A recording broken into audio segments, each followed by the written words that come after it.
উত্তর 24 পরগনায় মুখ্যমন্ত্রী দেশে সিএএ জারির পর মমতা বন্দ্যোপাধ্যায়ের প্রথম জনসভা হাবড়ায়। সংশোধিত নাগরিকত্ব আইন নিয়ে কি বার্তা দেন তিনি মুখ্যমন্ত্রী, এই দিকে নজর রয়েছে। আমরা সরাসরি চলে যাব সেখানে। 2,15,42,000 কিছুদিন আগে বার্ধক্য ভাতা 9 লক্ষ বাড়ানো হয়েছিল, এখন আরো 2,40,542 জন বাড়ানো হলো। ফলে বার্ধক্য ভাতা প্রাপকের সংখ্যা 30,34,176 জন হলো। আর লক্ষ্মীর ভাণ্ডারের মেয়েরা জানেন যে 1 এপ্রিল থেকে যারা 500 টাকা পেতেন সারা জীবন 1,000 টাকা পাবেন। আর যারা তপশিলি আদিবাসী আছেন যারা 1,000 টাকা পেতেন তারা 1200 টাকা করে পাবেন। এছাড়াও আশা অঙ্গনওয়াড়ি থেকে শুরু করে সিভিক ভলেন্টিয়ার্স, গ্রিন পুলিশ থেকে শুরু করে সবারটাই বাড়ানো হয়েছে। আমি জানি আমাদের ভিলেজ রিসোর্স পার্সন যারা আছে তারাও ভিলেজে অনেক কাজ করে। আমি তাদের জন্য 750 টাকা বৃদ্ধির প্রস্তাব এখানে রাখছি, যাতে পঞ্চায়েতে তারা ভালো করে কাজ করতে পারেন। এবার আমি আসবো আসল কথায়। এ তো ছিল সরকারি কাজ। এবার যে ইলেকশনের আগে প্রতারণা, ছলনা, বঞ্চনা, নাগরিক অধিকার কেড়ে নেবার চক্রান্ত চলছে, তার সম্বন্ধে একটা কথা বলি, ভালো করে কান দিয়ে শুনুন, কাজে লাগবে। যে রুলসটা কালকে কেন্দ্রীয় সরকার ঘোষণা করেছে, আদৌ এটা বৈধ কিনা আমার সন্দেহ আছে। কোনো ক্ল্যারিটি নেই, টোটাল ভাওতা। ইলেকশনের আগে যুদ্ধ খেলা 19 সালেও করেছিল। 2019 সালে এনআরসির নামে আসামে 19 লক্ষ লোকের মধ্যে 13 লক্ষ বাঙালি হিন্দুকে বাদ দেওয়া হয়েছিল। অনেক মানুষ দুঃখে আত্মহত্যা করেছিল। আজকে যে বিজেপির নেতারা বলছেন করে দিলাম, অধিকার দিয়ে দিলাম, এবার আমি আপনাদের কাছে কয়েকটা কোয়েশ্চেন করছি। তার মানে এখন যাদের দরখাস্ত করতে বলা হচ্ছে, তার মানে তারা যেই দরখাস্ত করবেন সঙ্গে সঙ্গে তারা নাগরিক থাকা সত্ত্বেও আপনারা বেআইনি অনুপ্রবেশকারী হয়ে যাবেন। তাহলে আপনাদের সম্পত্তি কি হবে, আপনাদের চাকরি বাকরি কি হবে, আপনাদের ছেলে মেয়েদের পড়াশুনো কি হবে, সবটাই বেআইনি ডিক্লেয়ার হয়ে যাবে। আপনাদের কোনো অধিকার থাকবে না। এটা অধিকার কারার খেলা। যখন আমরা লুডো খেলি দেখেন তো, আমরা ছক্কা মারলে গুটি খোলে। এটা হচ্ছে বিজেপির লুডো খেলার ছক্কা। রাজনীতির আগে ভাবছে আমি করলাম ছক্কা, অ্যাকচুয়াল কিন্তু ওটা হচ্ছে পুট, অর্থাৎ শূন্য। নিট রেজাল্ট হচ্ছে 0। শুধু তাই নয়, আপনারা যেই দরখাস্ত করবেন আপনাদের সব নাগরিকত্ব ক্যান্সেল করে দিয়ে, সব অধিকার ক্যান্সেল করে দিয়ে, এটা এনআরসির সাথে কানেক্টেড, মনে রাখবেন, আপনাদের ডিটেনশন ক্যাম্পে নিয়ে চলে যাওয়া হবে। এই দরখাস্ত করবার আগে বারবার ভাববেন, একবার নয় 1000 বার, আমরা মানছি না, আমরা মানব না। একটা মানুষ যদি অধিকার পায় আমি খুশি হব, কিন্তু একটা মানুষ যদি বঞ্চিত হয় তার সামনে দাঁড়িয়ে আমি তাকে শেল্টার দেব, বাংলা থেকে বিতাড়িত কাউকে আমি করতে দেব না। শুনে রাখুন, আজকে মণিপুরে কত চার্চ পুড়িয়েছে জানেন আপনারা? মণিপুরের মেয়েদের উলঙ্গ করে নৃত্য করা হয়েছে। কোথায় ছিলেন বিজেপি নেতারা? একবার জবাব দেবেন। মনে রাখবেন, যারা এই সময়ে যারা ক্যাতে আবেদন করবেন, কোনো ক্ল্যারিটি নেই, আপনার সব অধিকার কেড়ে নেবে। প্রথমে আপনি নাগরিক ছিলেন, ভোট দিয়েছেন কি দেননি? আমি যারা খুশি হচ্ছেন তাদের বলবো, আপনারা খুশি হলে আমি খুশি, কিন্তু আপনারা দুঃখী হলে আমি দুঃখী। বলুন, ভোট দিয়েছেন কি দেননি এতদিন? বুক বাজিয়ে বলুন সত্যি কথা। আধার কার্ড ছিল কি ছিল না? ছেলে মেয়েরা স্কুলে পড়াশোনা করে কি করে না? জমি আছে কি নেই? দোকান আছে কি নেই? তাহলে বুঝুন এই আইনটাই যেই আপনি দরখাস্ত করবেন, তাহলে বুঝুন এই আইনটাই যেই আপনি দরখাস্ত করবেন, আপনি অবৈধ নাগরিক হয়ে গেলেন। তার মানে আপনার কোনো অধিকার আর থাকবে না, আপনি ফরেনার্স হয়ে গেলেন। শুনুন, সারা পৃথিবীতে নিয়ম আছে। কোন রাষ্ট্রে 5 বছর, কোন রাষ্ট্রে 10 বছর, কোন রাষ্ট্রে 3 বছর। যদি বাইরে থেকে কেউ আসেও, তারা যদি সেই বছরগুলো সেই রাষ্ট্রে থাকে, তারা কিন্তু গ্রিন কার্ড পায়, তারা কিন্তু সিটিজেন কার্ড পায়। এই চালুটা কেন করলেন না? আগে তো ডিএমরা নাগরিকের কার্ড দিত, সেই অধিকার কেড়ে নেওয়া হলো। আর আজ বিজেপির হাতে আপনারা দিয়ে দেবেন আপনার ভাগ্য, শুধু একটা ভোটের জন্য, 2টো সিটে জেতবার জন্য। আপনাদের ভাওতা দিচ্ছে, ভাওতা, ধাপ্পা দিচ্ছে, ধাপ্পা। মনে রাখবেন, সব হারাবেন। এটাও যাবে, ওটাও যাবে। আবার দেখুন, সব হিন্দু, শিখ, বৌদ্ধ, জৈন, পার্সি, খ্রিস্টানরা 2015 সালের পরে যারা ভারতে এসছেন, তারা সব বেআইনি হয়ে যাবেন। সংখ্যালঘুরাও তো আছেই। ইচ্ছা করেই কালকের দিনটা বেছে নেওয়া হয়েছে, কারণ কালকে থেকে রমজান মাস শুরু হয়েছে, এটা আমরা বুঝি। বিজেপির খেলা হচ্ছে হিন্দুতে হিন্দুতে ভাগ করে দেওয়া, মুসলিমে মুসলিমে ভাগ করে দেওয়া। বলুন, আফগানিস্তান কি করে এলো? আফগানিস্তান তো ভারতের বর্ডার নয়, তাহলে মায়ানমার কেন এলো না? এটা তো ভারতের বর্ডার। তাহলে বলুন, যেগুলো ভারতের বর্ডার সেগুলো কিন্তু হলো না, সব কিন্তু রাষ্ট্রহীন হয়ে যাবে। এই এনআরসির সাথে যুক্ত, মনে রাখবেন। এই আইন, আপনি যদি নাগরিক না হন, তাহলে সংবিধানের 14 নম্বর ধারা, 21 নম্বর ধারায় সব অধিকার থেকে আপনি বঞ্চিত হবেন কি করে? কোর্টে গেলেও চ্যালেঞ্জ করতে পারবেন না। আপনি তো নাগরিক।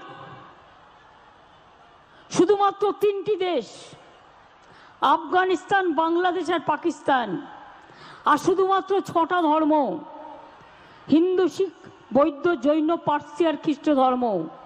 মায়ানমার, শ্রীলঙ্কা বাদ, ইসলাম ধর্ম বাদ। এটা ভারতীয় সংবিধানের ধর্ম নিরপেক্ষতার মূলে কঠোর আঘাত করেছে। মনে রাখবেন, এরপরে এর সাথে এনআরসিকে যুক্ত করে দেবে। আপনারা যারা নাগরিক আছেন, এবার বলুন তো একটা ছোট্ট কথা, এরকম অনেক পরিবার আছে, এপার বাংলার সাথে ওপার বাংলার বিয়ে হয়েছে, এখানকার ছেলে ওখানকার মেয়ে, ওখানকার মেয়ে এখানকার ছেলে, তাদের কি হবে? তার মানে মেয়ে বাপের বাড়ি যেতে পারবে না, আসতে পারবে না, আর ছেলে সেও শ্বশুর বাড়ি যেতে পারবে না, সেও রাষ্ট্রহীন হয়ে যাবে। ধর্মের ভিত্তিতে নাগরিকত্ব কখনো শুনেছেন? আন্তর্জাতিক কনভেনশন পরিষ্কার বলা আছে, ইউনাইটেড নেশনসে অনুপ্রবেশকারীরা যেন বৈধ কারণ ছাড়া রাষ্ট্রহীন না হয়ে পড়ে। এটা মানবিকতার অপমান। এমনকি শরণার্থীরাও যদি বিপদে পড়ে তার পাশের জায়গায় গিয়ে রাষ্ট্র আশ্রয় নেয়, তাদেরও কিন্তু মানবিকতার খাতিরে তাদের আশ্রয় দিতে সে রাষ্ট্র বাধ্য থাকে। তাহলে বলুন, আমার কন্যাশ্রী যারা আছেন ভাগাভাগি, সে যখন এই আইনে পড়বে তার 18 বছর বয়স হয়ে গেলে নাগরিকত্ব, তাহলে তো সে কন্যাশ্রী পাবে না, শিক্ষাশ্রী পাবে না, ঐক্যশ্রী পাবে না, মেধাশ্রী পাবে না, বিনা পয়সায় রেশন পাবে না, কৃষক বন্ধু পাবে না, স্বাস্থ্য সাথী পাবে না, লক্ষ্মীর ভান্ডার পাবে না, বিধবা ভাতা পাবে না, বার্ধক্য ভাতা পাবে না, কোনো সুযোগ সুবিধা পাবে না। আপনাকে আগে বেআইনি হয়ে যেতে হবে, তারপরে আদৌ আপনি আইনি হবেন কিনা তার কোনো গ্যারেন্টি নেই। তার কারণ এটা একটা ঝুমলা, বিজেপির এটা একটা ঝুমলা। আপনারা মনে রাখবেন, যদি সত্যি কেউ নাগরিক পায়, আমার কোনো দুঃখ নেই, আমি খুশি হব। অধিকারটা ডিএম এর হাতে দিন, যেটা আগে আইন ছিল ডিএম দেখে নেবে যদি কারো অসুবিধে হয়। কিন্তু নিজেদের হাতে রেখে দিয়েছেন কেন? প্রথমে তাকে বেআইনি হিসেবে ঘোষণা করবেন, অনুপ্রবেশকারী। তার মানে এখন যারা নাগরিক ছিলেন তারাও হয়ে যাবেন বেআইনি। এই আইন চালু হলে, আর এই আইন যদি আপনি অ্যাপ্লাই করেন, এর কোনো ক্ল্যারিটি নেই। আমি লিগাল অ্যাডভাইজারদের ওপিনিয়নও নিয়েছি, তারা আমাকে সেম কথা বলেছে। এটা মানুষের উপর অত্যাচার করবার জন্য, হ্যারাস করবার জন্য, আর 2টো সিটে 3টে সিটে ভোটে জেতবার জন্য আপনাদের ভাওতা দেয়া হচ্ছে। কি মতুয়া ভাই বোনেরা, আপনারা বিশ্বাস করেন আইনটাকে? তাহলে এতদিন কেন করলো না? 2020-তে তো আইন পাশ হয়েছিল, এতদিন কেন করেনি? আজকে নির্বাচনের 2 দিন আগে কোনো আইন করলে সেই আইনটা থোড়াই আইনে পরিণত হয় না, মানুষ সে অধিকার পায়। অর্থাৎ আপনি ভোটটাও দিতে পারবেন কিনা আপনার সন্দেহ আছে। খবরদার এই পথে যাবেন না। बीजेपी नानान रकम कथा बोलबे, आपको कोई अधिकार नहीं जाएगा, सब रहेगा, वो झूठा है, वो जुमला है। काल থেকে নর্থ ইস্টার্নের লোকেরা কাঁদছে, সারা ভারতবর্ষে মুসলিমরা কাঁদছে, হিন্দুরাও কাঁদছে। কারণ আসামে যখন এনআরসি কেয়া হয়েছিল 19 লক্ষের মধ্যে 13 লক্ষ হিন্দুরাও বাদ হয়ে গিয়েছিল, বাঙালি হিন্দুরা। মনে রাখবেন, নীতি যদি স্বচ্ছ হতো তাহলে মতুয়াদের আধার কার্ড কাটতে গিয়েছিলেন কেন? আধার কার্ড বাতিল করেছিলেন কেন? নমশূদ্রদের আধার কার্ড বাতিল করেছিলেন কেন? এটা পরিষ্কার রাজনীতির খেলা। আর করতে হলে 1 বছর সময় নিয়ে হাতে করতেন, আমরা বুঝতাম ততদিনে মানুষ পায় কিনা। এখন আপনার পাওয়ার সুযোগ নেই, কিন্তু আপনার অধিকারটাকে কেড়ে নিল। যে সম্পত্তি ছিল কেড়ে নিল, যে আধার কার্ড ছিল কেড়ে নিল, সব জমা দাও। আর ফর্মের এক জায়গায় বলা হয়েছে বাবার বার্থ সার্টিফিকেটও নিয়ে আসতে হবে। কি সবার বাবার বার্থ সার্টিফিকেট আছে? তো আমার তো নেই। আমি বাবা মার জন্মদিনই কবে জানি না। তো আমার মতো আপনাদেরও অনেক পরিবার আছে যাদের আজকে 35-40 বছর বয়স, 50 বছর 60 বছর বয়স, তাদের বাবার বার্থ সার্টিফিকেটটা খুঁজে পাবেন তো? সুতরাং আমি মনে করি এটা টোটাল ভাওতা। এই দেখুন, আমি একটা বই লিখেছিলাম, নাগরিকত্বের আতঙ্ক। পারলে বইটা কিনে পড়বেন। যারা খুশি হচ্ছেন তারা দেখে নেবেন আইনটা, তাতে বুঝতে পারবেন যে আইনটা কত ভয়ানক, কত আতঙ্ক সৃষ্টিকারী। দুজনকে দেবে, 8 জনকে দেবে না। যে 2 জন পেলেন সে হয়তো খুশি হবে, কিন্তু যে 8 জন পেলেন না তাদের ডিটেনশন ক্যাম্পে পাঠিয়ে দেবে। বাংলায় আমরা থাকতে কোনো ডিটেনশন ক্যাম্প করতে দেব না, কোনো এনআরসি করতে দেব না, কারো অধিকার কাটতে দেব না, কাউকে বঞ্চনা করতে দেব না, কাউকে লাঞ্ছনা করতে দেব না। এর জন্য যদি আমার জীবনও যায় আমি জীবন দিতে তৈরি। বাংলার মানুষের অধিকার আমি কিছুতেই কাটতে দেব না। আমি সব রাজ্যকে বলবো আপনারাও একে একে তৈরি হন। রমজান মাস চলছে, শান্তিতে রোজা করুন আর আল্লাহর কাছে বলুন, আল্লাহ তাআলা এর তুমি বিচার দিও। দোল আসছে, হোলি আসছে, অন্নপূর্ণা পুজো আসছে, শুভ নববর্ষ আছে। সবারও প্রার্থনা করে বলে যাই, কি করেছেন আপনি মতুয়া ঠাকুরদের জন্য? বাংলাদেশে গিয়েও অনেক কথা বলে এসেছিলেন। মতুয়া ঠাকুর বাড়ির উন্নয়ন কারা করেছে? আমরা করেছি। বড় মা যতদিন বেঁচে ছিলেন তার কে দেখাশোনা করেছে? আমি করেছি। মমতা বালা ঠাকুর করেছে, জিজ্ঞেস করুন ওকে। অসুস্থ হলেই বেলভিউতে আমি ভর্তি করতাম। আর আপনাদের যে এমএলএ ছিল সেই এমএলএ আমাকে বলতো, বড় মা অসুস্থ হয়েছে, এক্ষুনি ভর্তি করতে হবে। মতুয়াদের নামে ইউনিভার্সিটি কে করেছে? মতুয়াদের কলেজ কে করেছে? মতুয়াদের যে পুণ্যতম দিন, সেই দিনটাকে ছুটির দিবস কে ঘোষণা করেছে? সবটাই করব আমরা।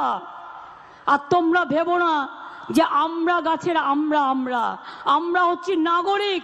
আমাদের অধিকার নাগরিকের অধিকার, এ অধিকার কেড়ে নেওয়া চলবে না। বাবা মায়ের অধিকার গেলে বাচ্চাগুলো থাকবে কোত্থেকে? কার কাছে থাকবে? কত শিশু অসহায় হয়ে যাবে, কত মানুষ অসহায় হয়ে যাবে। দেখুন, আমি যেটা করতে পারি, আমার রাজ্যে আমি কাউকে অধিকার কাটতে দেব না। অন্য রাজ্যেও তারা তাদের দায়িত্ব নেবে। সারা ভারতবর্ষে যদি কোনোদিন সুযোগ আসে, আমরা কিছুতেই এ আইন করতে দেব না। और एनआरसी हम नहीं सुनेंगे, हम नहीं करने देंगे। जनता को कोई इंसानियत को इंसाफ ना मिले, ये काम हम नहीं करने देंगे।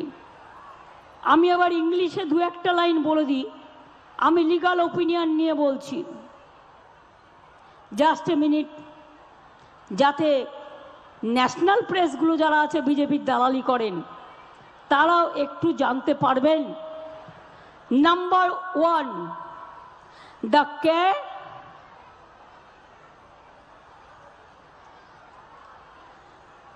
মনে রাখবেন, SLP sorry, number 1,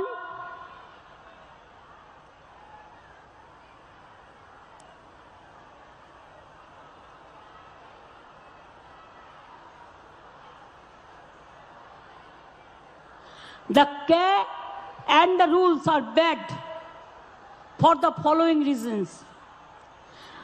Declaration of illegal immigrant of valid citizens, আসল নাগরিকদের বিদেশি বানিয়ে দেওয়ার চক্রান্ত। It requires immigrants who are already citizens, যারা ইতিমধ্যেই সিটিজেন আছে, তাদের to declare that they are illegal immigrants, মানে অনুপ্রবেশকারী যে নাগরিক আছে। কাট অফ ডেট বলেছে, Hindus and others who have entered India after 31st December 2014 have been termed as illegal immigrants and will face NRC issue. Immigrant Muslims who are already citizens will be declared illegal immigrants and will suffer under the NRC. Asset there is no other explanation or clarity as to the status of existing assets and properties purchased by such illegal immigrants. Will those assets will be confiscated? আপনার যে সম্পত্তি আছে কোথায় যাবে তার কোনো clarification নেই। হয়তো মিটিংয়ে এসে বলবে সব रहेगा बाद में देखेंगे कुछ नहीं रहेगा 15 लाख रुपया देने का बात किया था ना चुनाव को पहले वैसा ही होगा और कुछ नहीं होगा।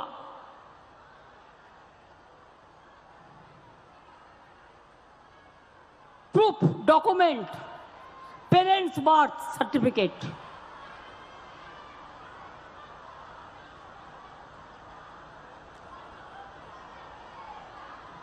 implementation process, nothing is there in the rules.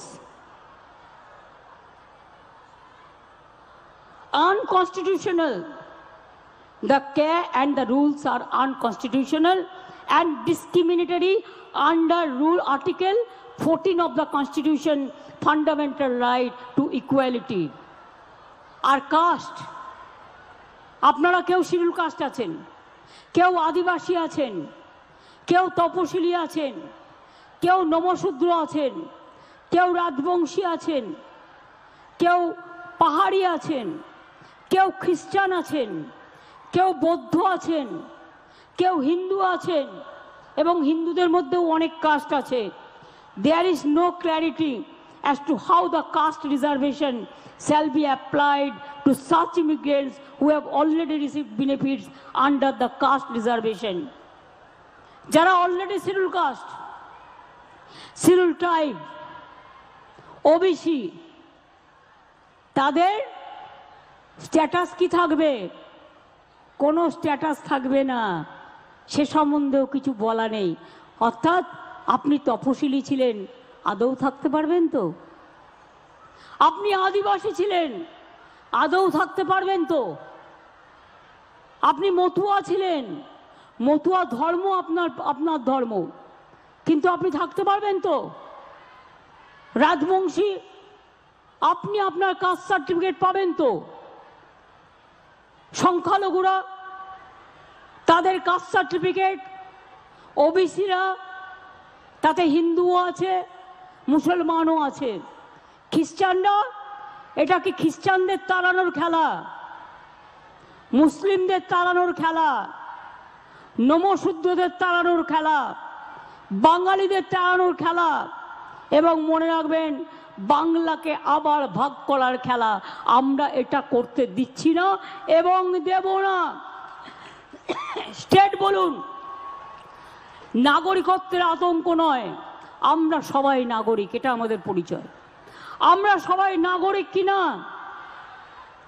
আপনারা সবাই নাগরিক, ভোট দেন, গণতন্ত্র আছে, পড়াশোনা করেন, কলেজে যান, সবুজ সাথী পান, স্কলারশিপ পান, লক্ষ্মীর ভান্ডার পান, কাস্ট সার্টিফিকেট পান, তপশিলি বন্ধু পান, জয় জোহার পান। মনে রাখবেন, এরপর যদি আপনাকে অনুপ্রবেশকারী বলা হয় আর তারপরে যদি কাউকে করেও দেওয়া হয়, তর্কের স্বার্থে ধরে নিলাম, আপনার স্ট্যাটাসটা কি থাকবে?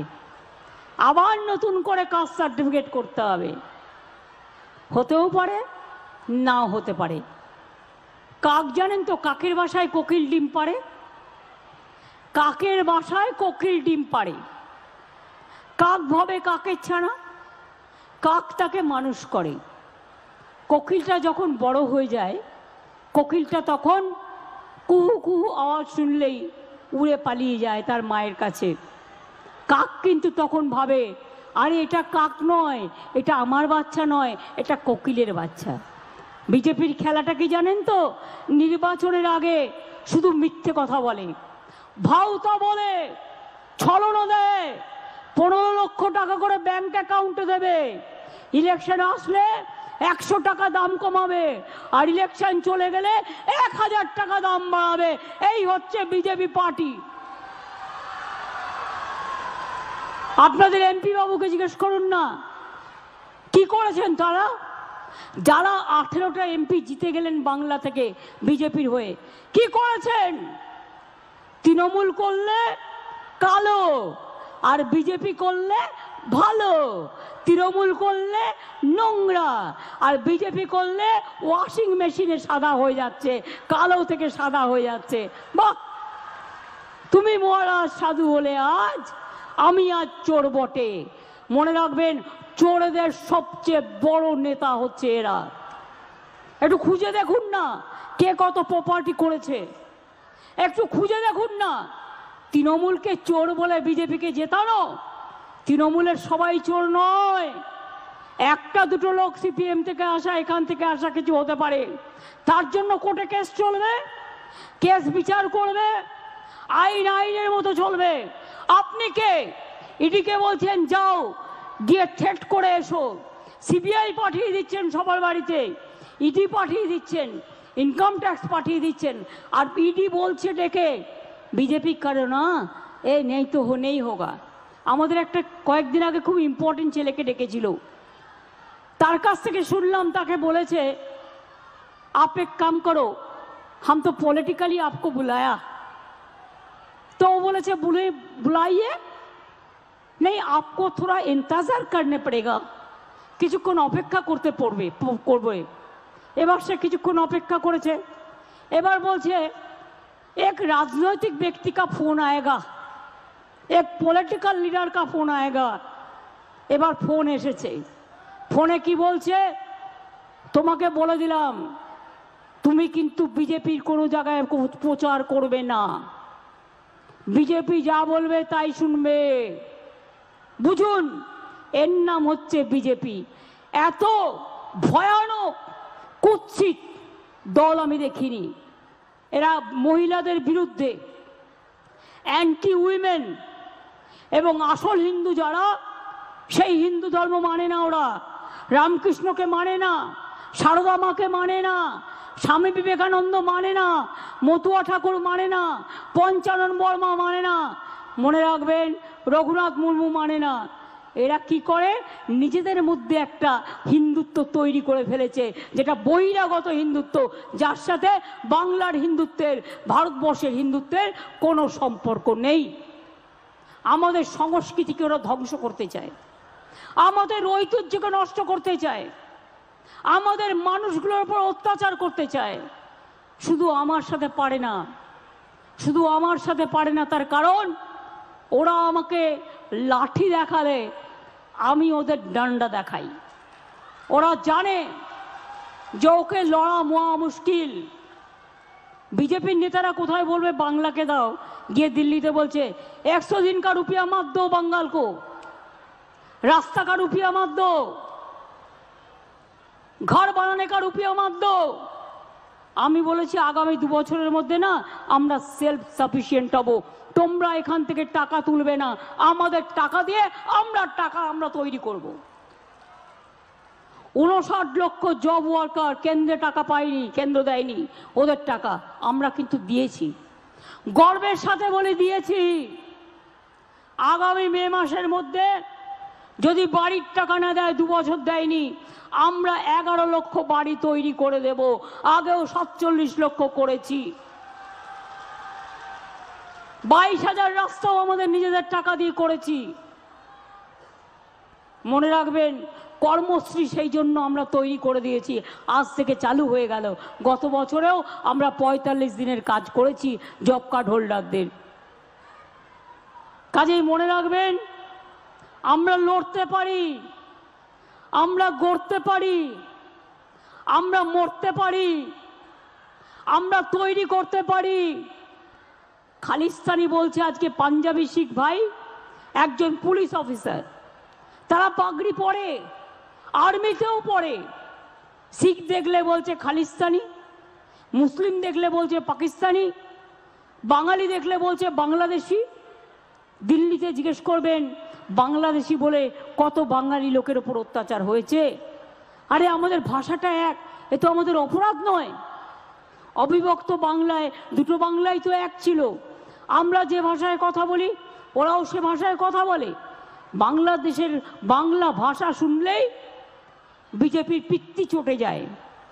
বাংলাকে ওরা পছন্দ করে না। আমরা তো হিন্দি ভাষাকে ভালোবাসি, আমরা তো জৈনদের ভালোবাসি, আমরা তো খ্রিস্টানদের ভালোবাসি, আমরা তো বৌদ্ধদের ভালোবাসি। আমাদের জনগণ মন অধিনায়কও কে গেয়েছিলেন? রবীন্দ্রনাথ ঠাকুর। কি গেয়েছিলেন? পাঞ্জাব, সিন্ধু, গুজরাট ও মারাঠা, দ্রাবিড়, উৎকল, বঙ্গ।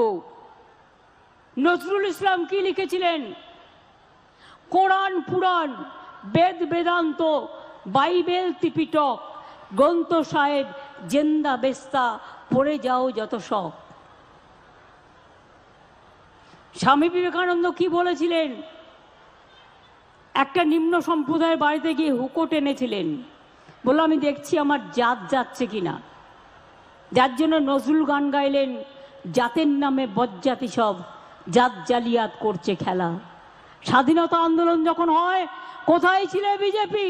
পাত্তাই ছিল না। লড়েছে তো বাংলা, লড়েছে তো পাঞ্জাব, তোমরা কোথায় ছিলে? গান্ধীজিও তো সেদিনকে বাংলায় ছিল। নেতাজি কাদের? বাংলার। বিদ্যাসাগর কাদের? বাংলার। রাজা রামমোহন রায় কাদের? বাংলার। ক্ষুদিরাম কাদের? বাংলার। প্রফুল্ল চাকি কাদের? বাংলার। মতুয়া ঠাকুর কাদের? বাংলার। লোকনাথ ধাম কাদের? বাংলার। অনুকূল ঠাকুর কাদের? বাংলার। সব জায়গায় আছে, সব ধর্ম। হিন্দু, মুসলিম, শিখ, ইসাই আপোষ মেনে না ভাই ভাই। আমরা দুর্গা পুজোও করি, আমরা ঈদও করি, আমরা বড়দিনও করি। তাই মনে রাখবেন, এই ক্যাম্পেইন আপনাদের প্রচার এলাকা এলাকায় চলবে। জানেন তো, একটা শাকে যদি পচা হয়, পচা শাকে পা দিলে পা কাটবেই। একটা যদি শাক পচা হয়, ওটাকে সরিয়ে ফেলে দিন। এই আইনটাকে সরিয়ে ফেলে দিন। আপনার দরকার নেই, আপনি বহাল তবিয়তে বাংলায় থাকবেন, আপনার চিন্তা করার কোনো কারণ নেই। কেউ কারো ক্ষমতা নেই আপনাদের গায়ে হাত দেবে, আর হাত দিলে আমরা বুঝে নেব। মাগো ভাবনা কেন? আমরা তোমার শান্ত প্রিয় শান্ত ছেলে, তবু শত্রু হলে, আমি অস্ত্রটা বলছি না, প্রতিবাদ মোরা করতে জানি। তাই ভয় পাই না আমরা, এটা মাথায় রাখবেন। আমি ভয় করব না, ভয় করব না। দুবেলা মরার আগে মরবো না ভাই, মরবো না। তরিখানা বাইতে গেলে মাঝে মাঝে তুফান মেলে, তাই বলে আর ছেড়ে দিয়ে কান্নাকাটি করব না। আর বিজেপি তোমার জুজুর ভয়ে, তোমার ইডির ভয়ে, তোমার সিবিআইয়ের ভয়ে, আর তোমার ছোট্ট ছোট্ট কেউটে গোখরোর ভয়ে আমরা ভয়ে ভয়ে মাথা নত করে মরবো না। আমরা মাথা উঁচু করে চলি, চিত্ত যেটা ভয় শূন্য, উচ্চ যেটা শির। আমরা মাথা উঁচু করে বলি, হেমর তীর্থপূর্ণ চিত্তে জাগরে ধীরে, এই ভারতের মহামানবের সাগর তীরে। এটা রবীন্দ্রনাথ ঠাকুর লিখেছিলেন। হেতায় আর্য, হেতায় নর্য, হেতায় দ্রাবিড় চীন, সখুন্দল পাঠান মোগল, এক যে হলো লীন। আমরা সবাই এক, আমরা ভারত মাতার সন্তান, আমাদের মধ্যে নেই বিভাজন, আমরা সবাই এক। হিন্দু, মুসলিম, শিখ, ইসাই আপোষ মে রহনা ভাই ভাই। অতুয়ারা একসাথে থাকুন, উদ্বাস্তুরা একার সাথে থাকুন। আপনাদের কাউকে আমি নতুন করে উদ্বাস্তু হতে দেবো না, বরঞ্চ উদ্বাস্তুদের আমি সবাইকে পাট্টা দিচ্ছি, যাতে উদ্বাস্তুরা তাদের জীবনের চিরসত্য পায়, তাদের কোনোদিন যাতে কেউ বলতে না পারে তারা উদ্বাস্তু। অনেক কষ্ট করে তারা ওপার বাংলা থেকে এসছে, অনেক আন্দোলন, অনেক রক্ত ঝরেছে, পায়ে পায়ে পা ফেলে কষ্ট করে সব কিছু ছেড়ে দিয়ে এপার বাংলায় এসছে। আজকে আবার তাদের ভিটে মাটি ছাড়া করবেন? মনে রাখবেন, তুমি মহারাজ সাধু হলে আজ, আমি আজ চোর বটে। এটা হতে পারে না, এটা হতে পারে না, এটা হতে পারে না। তাই আমি স্লোগান দেব, কে আমরা মানছি না। আপনারা বলুন মানছি না, মানবো না। কে আমরা মানছি না, এনআরসি মানি না, ধর্ম বিদ্বেষ মানি না, বর্ণ বিদ্বেষ মানি না, ভাগাভাগি মানি না, ভাগাভাগি মানি না। আমরা সবাই এক, আমরা ভারত মাতার সন্তান, আমাদের মধ্যে নেই বিভাজন। আমি ছোট্ট করে বলি, নাগিনীরা চারিদিকে ফেলিতেছে বিষাক্ত নিঃশ্বাস। এটা কবিগুরু রবীন্দ্রনাথ ঠাকুরের কবিতা। নাগিনীরা চারিদিকে ফেলিতেছে বিষাক্ত নিঃশ্বাস, শান্তির ললিত বাণী শুনাইবে ব্যর্থ পরিহাস। বিদায় নেবার আগে তাই ডাক দিয়ে যাই, দানবের সাথে যারা সংগ্রামের তরে প্রস্তুত হতেছে ঘরে ঘরে, প্রস্তুত হন, তৈরি হন, জোট বাঁধুন, ঐক্যবদ্ধ হন, কোনো ভাওতায় পা দেবেন না, তাহলে একুল উকুল দুটোই যাবে। মনে রাখবেন, আপনারা নাগরিক, আপনারা নাগরিক, আপনারা নাগরিক, আপনারা কেউ বেআইনি নয়, এটা মাথায় রাখবেন।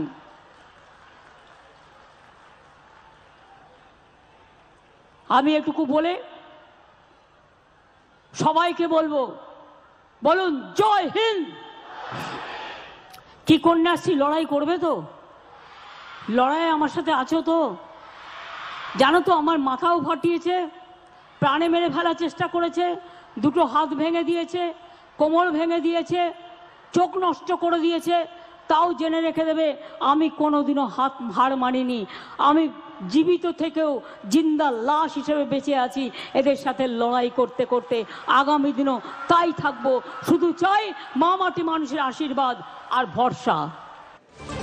হাবড়া থেকে মুখ্যমন্ত্রী মমতা বন্দ্যোপাধ্যায়, তিনি সিএএ এর